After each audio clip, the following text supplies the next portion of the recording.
Hey guys, welcome back to our channel, Tech It Simple. In today's video, I'm going to show you how to log into your Quess Corp employee account. To do so, follow some simple steps, which I'm going to show you. Firstly, open your web browser and search for Quess Corp employee login like this. It will take you to this interface. Over here, click on the first option, Login as Quess Corp.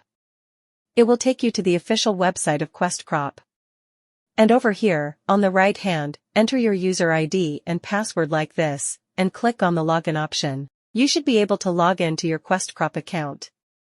And in case if you guys forgot your password, you guys can click here, Forgot Password, to recover it.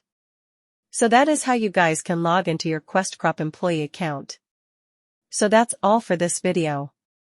If you find our video helpful, please leave a like, and please do not forget to subscribe to our channel. Also, hit the bell icon for our latest videos and drop a comment for reviews and more content like this. I will see you guys again in our next video. Thank you for watching.